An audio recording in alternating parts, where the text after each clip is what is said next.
What's going on, peoples?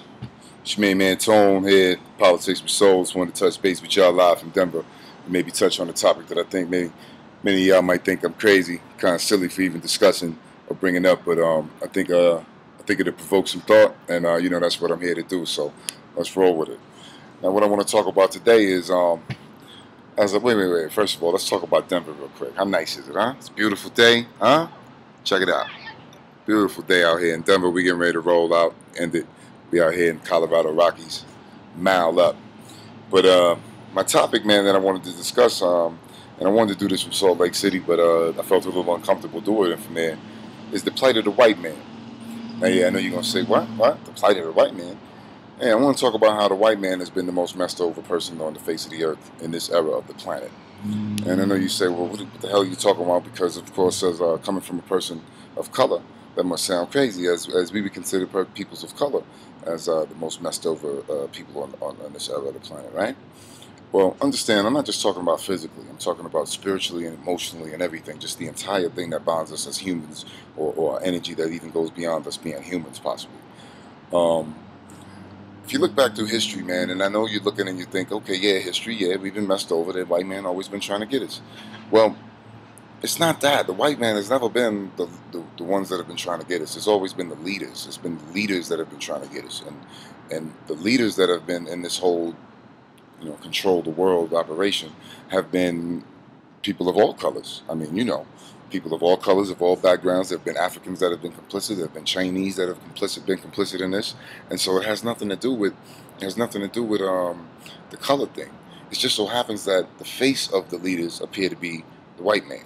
And so what you have is, and if you look through history, I want you to make sure, and check this book out. My man Ted put me on this book. Good looking, Ted. It's called The People's History of the United States of America, 1492 on. And I think it's written by Edward Zinn.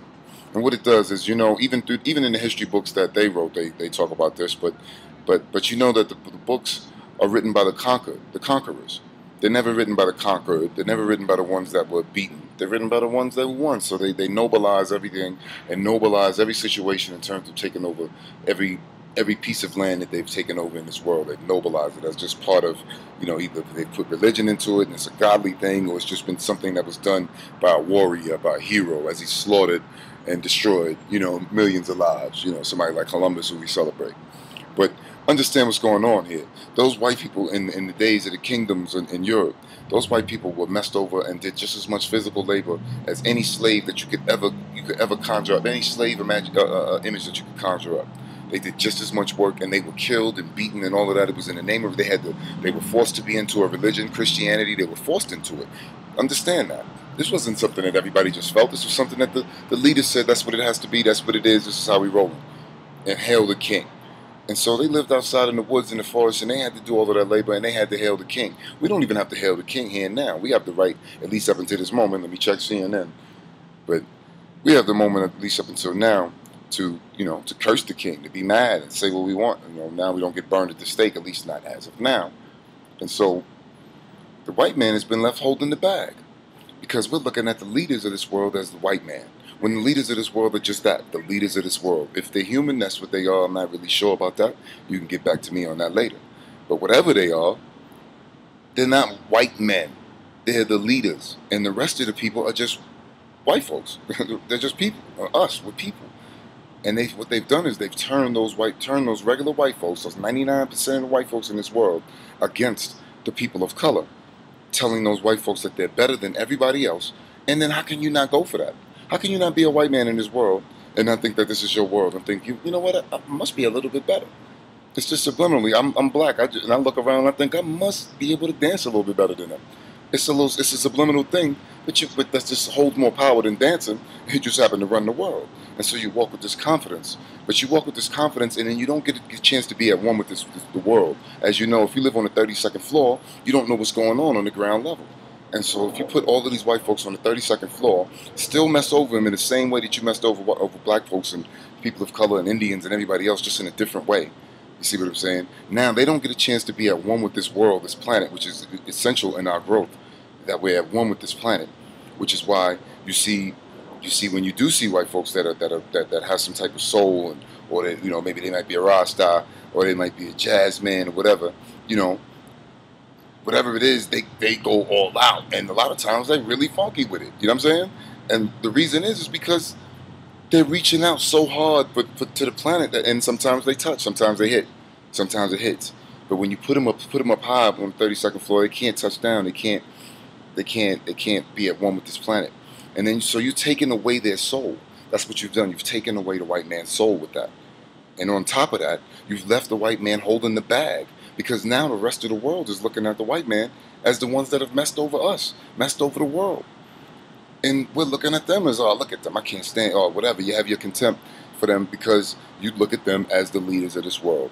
At least up until now, we got this, black man, Barack Obama, in office now. And so now, it's now the tide's turning. And so what's happening is these racial tensions are heating up on both sides because, of course, as people of color around the world looking at the white man that has messed over the financial markets, and it's very clear that they robbed everybody. But they didn't rob. They wasn't just robbing black people. They robbed white folks out of billions. You see what I'm saying? They don't care about color. They don't care about that. The money is power. You see what I'm saying? They have all the money in the world, and they have the ability to print more. It's not just about their money. It's about having the power over us. And so the power over us has been over us as indentured slaves.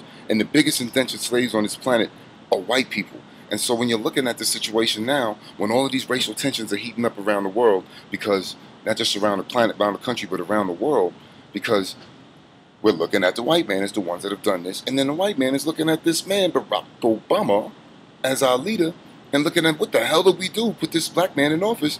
And then you combine that with the natural tensions, the racial tensions in this country, things are heating up. And so it's imperative for us as black folks, to not take the bait. Not take the bait, because believe me, it's going to get a little hectic. It's going to get hectic. It's getting hectic now. And every day it's only going to get worse.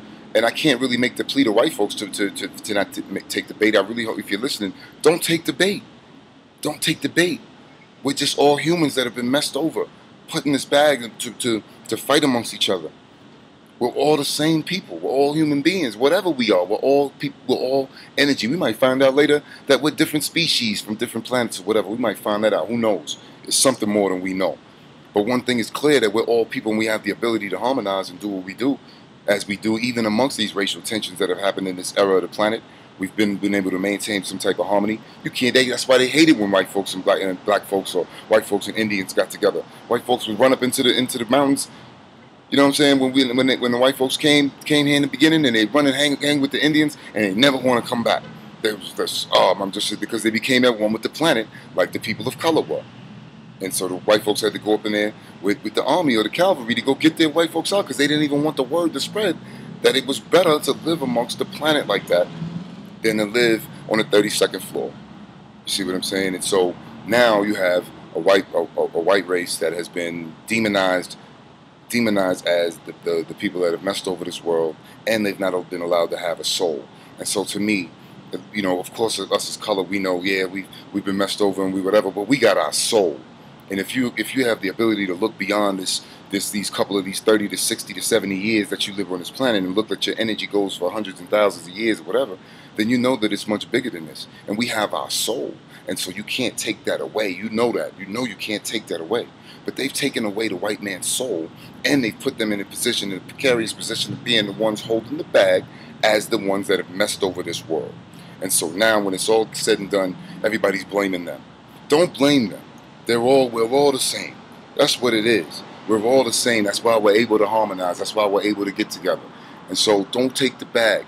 There's going to be a little tension. Don't pick up the pitchforks. None of that. There's no groups to join.